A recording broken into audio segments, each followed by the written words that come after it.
So I like to think of Cincinnati as a big little town or a little big town. Population of the general Cincinnati area is just over 300,000, so it's definitely a big enough place to get lost, but small enough to where you don't feel cramped up if you're coming from a bigger city like Los Angeles, New York, or Houston. I've had some clients come from places like New York, and a lot of them tell me that it's slower here and a little bit more laid back.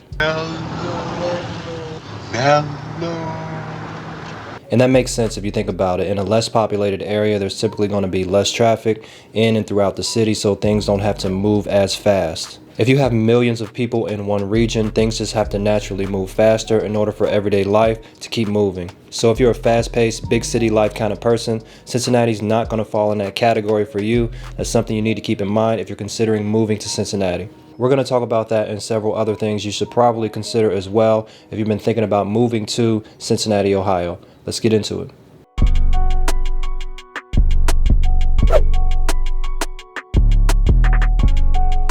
What's going on? It's Vic Fam, Realtor with Keller Williams here in Cincinnati, Ohio. Feel free to reach out if you have any real estate needs in Cincinnati. I'm always here to help, always here to educate. Just hit me up. So like I said, you're going to get a small city vibe here, so expect a slower paced lifestyle in terms of how the people move here compared to bigger cities. In addition to that, here's some more things you should consider as well if you're planning on relocating here to Cincinnati. Starting with the weather. Now, Cincinnati is a 4-season region, meaning we get all 4 seasons of weather: spring, summer, winter, and fall. Just about every kind of precipitation you can think of, we get it. We get some pretty nasty winters that create some tough road conditions. Last couple years we haven't gotten too much snow, but historically we are subject to an occasional heavy snowstorm. So accumulated snow obviously comes with some very cold temperatures. Living in Cincinnati in the winter is probably a good idea to bundle up: jackets, sweaters, hats, that kind of stuff. I can't get up! And rain is a regular thing here. Cincinnati averages about 150 days of rainfall per year, which is pretty close to half of the year, accumulating about 50 inches of rain throughout the year. The city actually sits in a lot of valleys, so it's not flat at all. Lots of hills and dips and turns. It's a very hilly city, and when you're getting that much rain in all these valleys, you can face some water intrusion problems. Cincy is a very big basement city. People love basements here, especially those finished basements, so homeowners do have to invest in some good waterproofing methods to keep those basements dry. It's more challenging for the people who own homes on a hill where there's a potential for that water to run right into the foundation, so the more hilly the property is, the more effort you're going to have to put into keeping your basement dry. But as the saying goes, April showers bring May flowers, so there is a benefit to all that rain. The soils stay fertile, and the spring times do bring some really gorgeous weather and great temperatures in the 60s and 70s. This is when we get to see all that rain pay off with the trees turning green and new flowers blooming. The summer season is actually the shortest in my opinion. We may get about 3 months of warm weather. The temperatures can get pretty hot, sometimes around 100 degrees, and the humidity level is pretty high as well. So things can get a little sticky here. Man, it is hot today. Whoa, it's hot out here, man. It is hot today. But the fall time right after the summer breaks is a beautiful time as well. Fall is my personal favorite when that humidity level drops and temperatures get into the 50s and 60s. It's kind of weather you can pretty much walk around with a sweater or a hoodie, and you get to see the plant and tree life go back through its cycles again. So we get a little bit of it all. You won't get stagnant with weather here in Cincy if you're the type of person who likes changes. In fact, we can get a little bit of everything in the same week. Sometimes the weather can get pretty random. Just ask a Cincinnati resident. They'll tell you exactly what I'm talking about. Another thing you need to know about living in Cincinnati is the traffic. I-75 traffic going north or south is notorious for slow traffic, especially getting closer to the river around rush hour times. This is going to be in the morning and in the mid-evenings when people are usually getting off work or going to work. You can see a lot of congestion in the traffic during these times. There's lots of heavy commuting between Cincinnati and Northern Kentucky. Northern Kentucky borders Cincinnati and fosters a lot of jobs for Ohio residents and vice versa. Plus, the closest commercial airport near Cincinnati is actually in Kentucky, the CVG International Airport. It's only about 14 miles away from Cincinnati in Hebron, Kentucky.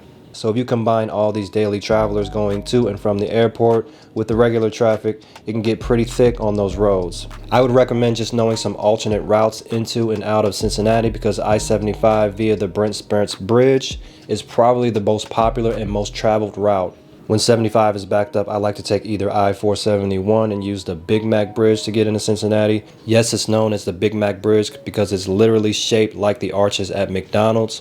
Or the Purple People Bridge between Newport, Kentucky and downtown Cincy, the Roebling Bridge between Covington and downtown. So being familiar with the different ways to commute is a good thing because at some point living in Cincinnati, you may want to or have to venture off into Kentucky. And even if you don't want to go to Kentucky at all, it's still good to know those heavy traffic areas so you can avoid them. 75 and 71 are probably the most common interstates that flow throughout the Cincinnati area, so it's good to know some additional routes. Keep in mind too that over the last decade or so, Cincinnati has been putting a lot of effort into the infrastructure of the main roads to make the city more appealing and easier to travel. So don't be surprised running into construction work in Cincy. Construction is a big business here and there's always some roads being improved. The Roebling Bridge was just down for over a year for renovation. The Brent Sprints Bridge as well just underwent a reinforcement of the bridge's structure. I'm not gonna lie to you, there are some patches that can get pretty rough. Cincinnati is no stranger to potholes. That is an obstacle you may face, but the good thing is that there is at least an effort in many parts of the city to remedy the conditions of the road. And like I said earlier in this video, Cincinnati is a very hilly place as well. So if you do drive, just make sure you got some skills on the wheel because it can get a little tricky sometimes. From now on, that's how you drive. Another thing you might want to know about Cincinnati is that it is a big sports town. We got a lot of sports fanatics here.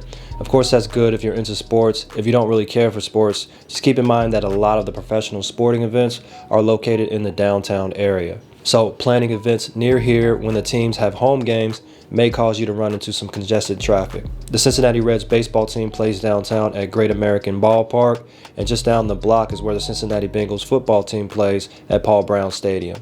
Also downtown is TQL Stadium. This is where FC Cincy plays, Cincinnati's professional soccer team. This stadium opened up in May of 2021 and was an estimated $250 million construction project. It's quite a sight to see, a sleek and modern sports arena with a parking garage built into the lower level. So Cincinnati does have quite a large pro soccer fan base as well.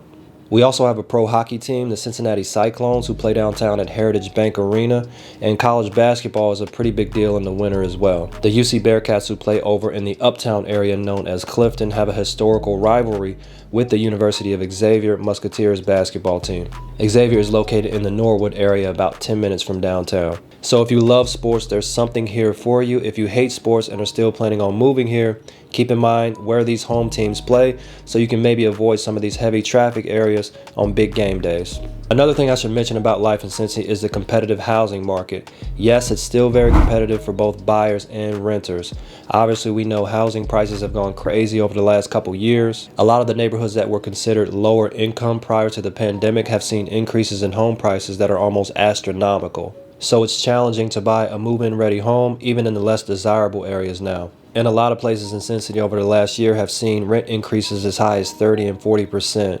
I was renting a 4-bedroom house back in 2019 in a decent area for about $1,400 a month. That same house today is going to be well over $2,000 a month. I am hearing from a lot of renters that they are having a hard time finding a 2-bedroom apartment for under $1,000 a month, which wasn't hard to do 2 years ago.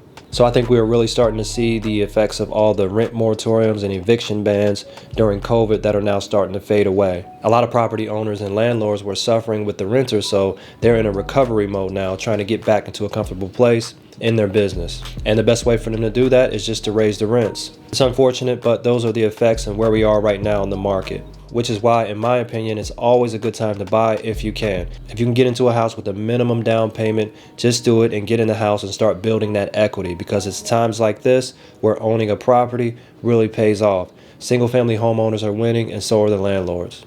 I'm recording this video in July of 2022, and I can tell you the good thing is for buyers is that the market is starting to cool off slowly, and I do mean slowly. The average days for a home on the market is starting to increase, and the possibility of getting homes under contract at list price instead of bidding over the asking price is starting to seem more common as well, at least in my experience. You have a lot of buyers also backing out of the market because the interest rates are increasing, which is what we need in order to balance the market out. I think we have quite a ways to go before we can see enough inventory in the market to call it a fair market, but seeing the trends moving in favor of buyers instead of sellers for a change is definitely a positive. Hey, if you made it this deep into the video, that means you're appreciating the content. Do me a favor and hit that subscribe button so you don't miss any new content about real estate here in Cincinnati. Also, leave a like and leave a comment and let me know your thoughts. One last thing I want to mention in regards to moving to Cincinnati is the development of the neighborhoods. Cincinnati was already making a big push to redevelop major parts of Cincy, especially with the makeover of Over the Rhine in the last 10 years. They have sought to make the downtown area much more tourist friendly. A lot of people like to use the word regentrification, and people have their own thoughts and ways that makes them feel. But I will say this, some cities that I've visited in America don't go through any development at all. And when a neighborhood becomes so bad, they just let it go for decades and decades, and it just doesn't get touched at all.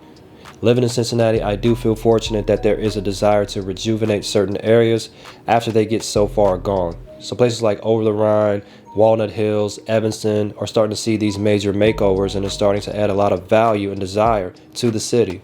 And no matter how you view it, in the end, everyone wants to feel secure and safe in their home, no matter where they live. Some of the areas aren't quite there yet. Just know that the development is constantly going on, and there are quite a few areas to choose from, no matter what your taste is. So these are some of the biggest things to consider if you're thinking about moving to Cincinnati. Feel free to reach out to me if you have any real estate needs. I love to help.